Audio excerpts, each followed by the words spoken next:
नमस्ते सबैलाई। म चाहिँ आज मेरो एकजना साथीको रिक्वेस्टमा चाहिँ यो भिडियो बनाउँदै छु है। एक्चुअली त्यसले भिडियो बना भनेको त हैन, त्यसले चाहिँ के भन्थ्यो भने हामी विदेशमा बसेको साथीहरुले सम्झिन्छौं, देशमा बसेको साथीहरुले चाहिँ सम्झिदैन। तँ लेख्छस् हैन यो विषयमा लेख भनेर भन्थ्यो मलाई। अब मलाई थाहा पनि छैन त्यसले चाहिँ सिरियसली भने हो कि हैन है भन्नलाई भन्यो र मलाई पनि बहाना चाहिएको थियो। त्यही भएर अलिअलि लेख्ने प्रयास गरे है। र त्यसले भनेको त अलि समय भयो, धेरै पछाडी बल्ल लेख्ने मौका पाएँ र लेखेर चाहिँ फेरि पोस्ट गरिहाल्छु भन्ने सोचले चाहिँ पोस्ट गर्न लाग्दैछु। त्यसैले केही कम्पोजिसन छैन, कुनै पनि खालको प्रेप छैन है, सिम्पली स्क्रिबल गरेँ र रेडी भए पछाडि अब चाहिँ पोस्ट गरिहाल्छु। त्यसले भनेको अलि समय भयो भन्ने लागेर गर्दैछु। र यो लेख त्यसको लागि भए तापनि मैले चाहिँ कस्तो सोचेको छु भने यो एन्टायरली फेटमा छोडिदिएको छु कि मैले त्यसलाई डाइरेक्टली मेन्सन गर्दिनँ, पठाउँदिनँ हैन। अब त्यो सोशल मिडियामा कतिको एक्टिभ छ आई डोन्ट नो है। त्यसले अब मेरै पोस्ट मार्फत देख्ला यसले त लेखेछ भनेर सोच्ला हैन। र म चाहिँ अझ अरू साथीहरूलाई के इन्करेज गर्छु भने अब मेरो साथीहरूले कतिले गेस पनि गर्लान् हैन, यसले यो लेखेको भनेको प्रोबेबली यसको लागि इन्टेन्डेड होला भनेर थाहा पाउलान् हैन।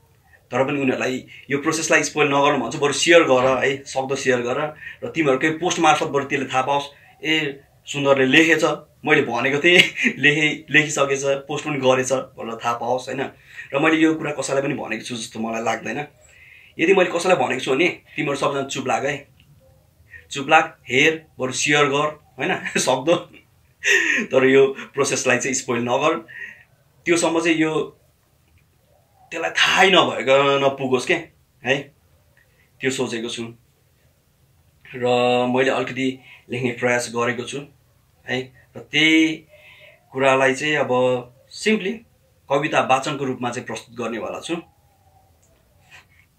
र कुनै पनि किसिमको फिडब्याकहरू छ भने नि दिन सङ्कोच नमान्नु होला है। कसैले पनि यसो फिडब्याकहरू दिनुहोस् है, कि त इन्करेजमेन्टको केही शब्दहरू छ भने तिनीहरू पनि दिनुहोस्। र मैले चाहिँ त्यही भन्दै मेरो यो लेख चाहिँ सुरु गर्नु लाग्यो, कविता वाचन जसरी है। मेरो कविताको शीर्षक छैन है मेरो कविताको शीर्षक छैन, सिम्पली यो कविता पनि होइन I guess I don't know के हो, तर सिम्पली वाचन गर्न जाँदैछु। र यो चाहिँ यस प्रकार छ, मैले सुरु गरेँ। तैँले भनेको त अलि समय भयो, तैँले भनेको त अलि समय भयो, तर बल्ल आज लेख्दैछु। कलम समाको